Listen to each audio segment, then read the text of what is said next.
And Dylan Sinn from the Fort Wayne Journal-Gazette, who made the drive all the way back to Fort Wayne from Bloomington after that game last night. So Tony in the break. I salute you, sir. That is a tough. You're as tough as Kalel Ware is, my friend. That's right, and for the first time, and unlike last season, that is not an insult. So thank you for that. Yeah, he showed grit, grime. He showed everything last night because he was banged. He got banged up himself. He's already dealing with the injury. I don't know if he tweaked the same one or if this was a different ankle that he was kind of hobbled a little bit. But early in the game, Malik Renew goes down and he grits it out because he ain't coming out. And then Xavier is lost toward the end of the game. It was like a little War Games episode for Indiana last night after they coughed up a 17-point lead, but hold on through the work of the most unlikeliest of suspects. Yeah, as I was saying in the break, it was the weirdest game that I've ever been to, quite frankly, because there's so much to like from that game. Khalil Ware was awesome all the way through, 23-10 with 3 blocks. Anthony Leal was provided maybe the best narrative of the season, some of the best vibes, some really good vibe that this team needed, just a feel-good story that they hadn't had all season, with 13 points and 7 rebounds, by the way, is huge for Anthony Leal too. But then you juxtapose that with, and the crowd loved it, by the way. And then you juxtapose that with the injuries that we all know might just torpedo the entire season, right? Any hope that IU had for the NCAA tournament might well be gone now because you're missing 2 of your more impactful players. And it was just a really weird night because after both of those injuries, the life kind of got sucked out of the crowd. You could just feel the air kind of go out of the building. And Indiana basically came out after both of those injuries. And yeah, they were tough. But Indiana made plays in the immediate aftermath. They got the crowd right back into it, which was really, really good for the Hoosiers. And so they responded to it really well. It's just now a question of, A, are these injuries as serious as they looked? Because they looked pretty serious. And if so, what the heck do you do now? Because it might have to be the Khalil Ware show for the rest of the season. Yeah, I don't know how serious, obviously, either of them are, but Xavier Johnson's probably looked the more serious of the two because of the amount of pain he seemed to be showing himself to be in. Yeah. And it looked like he was trying to break his fall, and either his hand, wrist, or part of his arm didn't come down like you'd like to come down. Yeah. And so that's of grave concern. And then Malik Renew, I saw him after the half, walking across the back of the hallway on crutches, which I assume he was heading towards the X-ray room. But I mean, that's nothing. I mean, unless it's really easy, you're not going to be on crutches. So, but I would. I don't know. I can say I wouldn't expect to see him back this weekend, but that would be a guess. So there's no point in guessing about it. I don't know. I have no idea. I do know that it's probably a different mindset going into a game, knowing you don't have somebody, than losing them during the game and finding a way to rally around that. And they did that very thing. And like I said, with the most unlikeliest of suspects, first and obvious is Anthony Leal, but even Gabe Cupps, he hit one shot, but that one shot came at a critical time, and it was a big time 3 that Indiana needed. What if I told you that Gabe Cupps is shooting 41% from 3 this year? Would you believe me? Yes, because Trey Galloway had a high percentage last year, but that was also based upon a very small sample size, and everybody got all jacked up because he's a 3-point shooter, and he's not. Yeah, well, that's the thing is that Gabe Cupps was a 3-point shooter in high school. That was a huge thing that Gabe Cupps did in high school. That was part of his scouting report, was that he could shoot the rock. And quite frankly, even on small sample size, he is 9 for 22 from three this year. I honestly did not remember him hitting 8 threes before last night, but apparently he did, and he made his 9th last night. And I thought it was important. Not only did he hit the shot, but okay, so I used down to in that moment. Trey Galloway gets the ball on the right wing with like 10 seconds left on the shot clock, and he swings the ball to Gabe Cupps.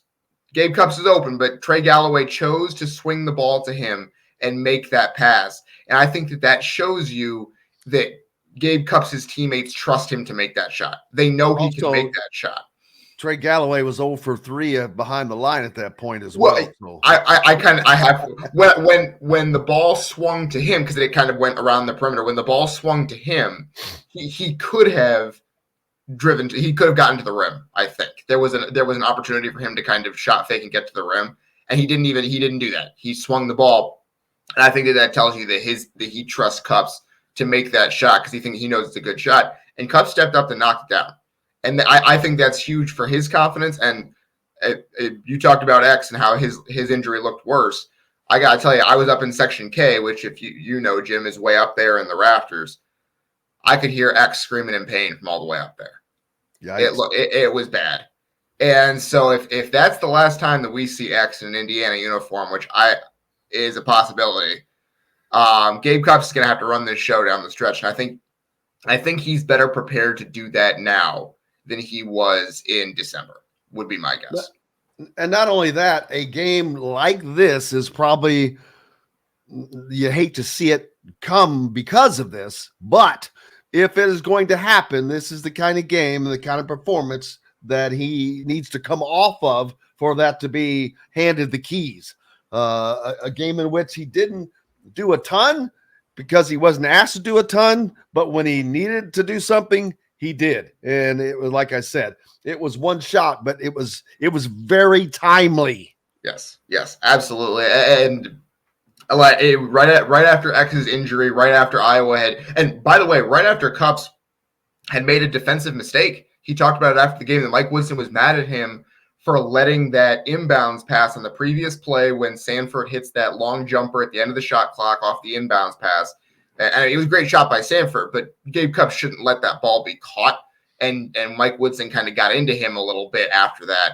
And so for Cupps to come back from that and hit that shot is just huge. It shows a real resilience by the freshman. And then, of course, Anthony Leal finally. What a breakout game for the freshman. I mean, the fourth-year senior. He's been waiting. It's been 4 years of him biding his time. Yes. And last night was the night. They needed him, and he showed up. An incredible night. He had been averaging 1.8 points per game, and he had made 3-pointers on this season going into last night's game. But he finishes 3 of 4 behind the arc on the night, 2 of 2 at the free throw line, 4 of 6 overall, and 7 rebounds.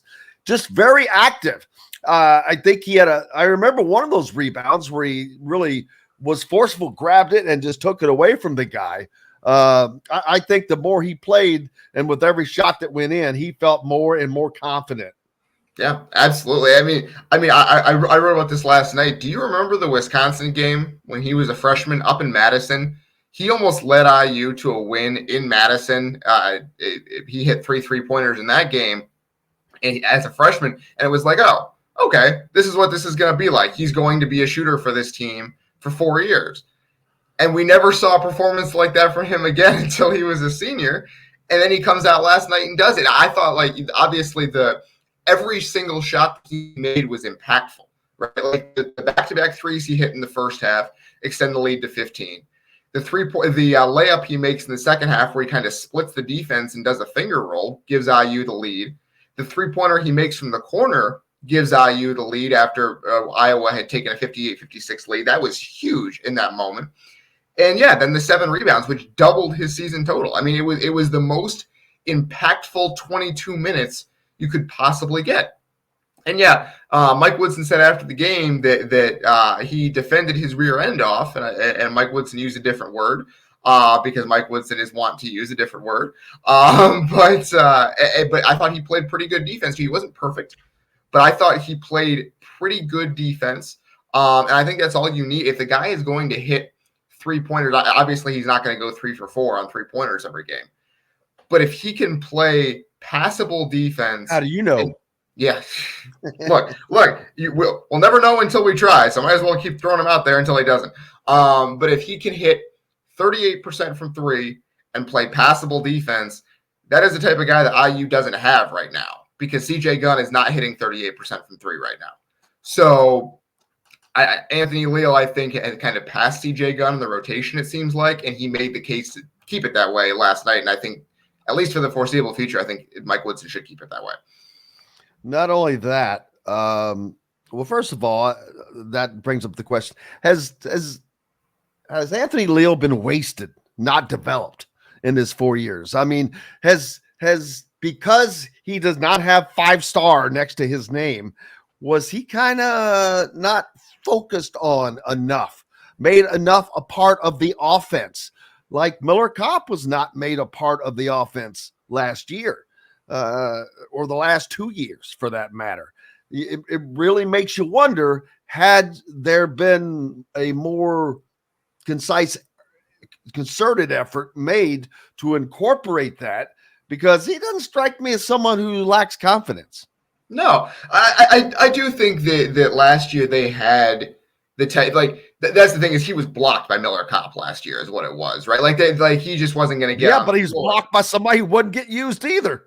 Well, Miller Kopp was huge for IU last year. I mean, he like that was the thing is that Miller Kopp's job last year was to hit open threes, and he did that really, really well. I mean, like, yeah, you're not going to have a particularly high usage rate if you're Miller Kopp on a team where you have Trace Jackson Davis and Jalen Hood-Schifino. I know Miller Kopp has been great in the G League this year. I get that, but you're just not going to have that high of a usage rate in a team with TJD and Hood-Schifino. And I think Anthony Leal, now here's the thing. Anthony Leal, he might not lack for confidence, but we saw him in a couple games last year. And he made some good plays, and he kind of has a nose for the ball, and that's obvious. But he struggled last year a little bit too. Like there was that game at Michigan State in East Lansing where IU was struggling, and they threw him out there, and he didn't impact the game in a particularly positive way that night. Now, I think it's more that he has gradually. I think it's worked for him that Mike Woodson has given him a few minutes here and there, and he's gained confidence. And I'm not saying he lacked confidence before, but he's gained confidence through playing 10, 12 minutes over the course of games here. And then last night, when it was like, all right, can you do that over a longer period? He was like, yeah, give me more minutes and I will show you that I can do it. And he did it. And I don't know if it goes the same way if Mike Woodson throws him out there for 22 minutes last night after not having done so earlier this year. Indiana now takes on a Penn State team at home, which they'll have that, but we don't know who they will or will not have available to them. Penn State is probably, if you're able to pick a team, is the team that you'd want to be playing next if you're going through some injuries, not meaning to slap Penn State across the face, but things are what they are, and you'd rather be playing Penn State than Purdue. Hey, that is an insult to Michigan. Michigan has worked the entire season to earn the title of team you'd want to play next to. I hear that. And that means something coming from Dylan, trust me. No. I am way out on Michigan in basketball. It has been a disaster there this year. But no, here's the thing, and this is why it's tough for Indiana with the injuries, is because if you look at the schedule, man, there is an opportunity to make some noise here coming up. Like they lost those 3 games against 3 ranked, like the 3 toughest teams in the conference, 2 of them on the road. It stunk that they lost those games. It stunk they weren't able to get it done against Illinois. Next, you have Penn State at home. You have Ohio State on the road. Those are Ohio State is struggling badly. They've lost 6 of 7. Then you have Purdue on the road. You're probably not going to win that game. But then you have Northwestern at home, Nebraska at home, and Penn State on the road. All three of those are winnable games. Northwestern and Nebraska are pretty good teams, but you get them at Assembly Hall. Then you go to Penn State, which again, winnable game, even though it's on the road. There's a chance to really make some noise here and play your way onto the bubble. And that's why it's tough that these injuries happened when they did, because there was you felt last night like IU was getting Khalil Ware back, and you could really see maybe something start to come together. I have been of the opinion for several weeks now, since the Wisconsin game, that IU getting healthy was going to really put this team on a path to figuring things out and making a run. And I don't know if that's going to happen. Now, it might be that injuries just torpedo the whole season, which stinks. It stinks. But if they get healthy, even if Malik Renew comes back and then Gabe Cupps can fill in okay, there's a chance for this team to make some noise here over the next several weeks.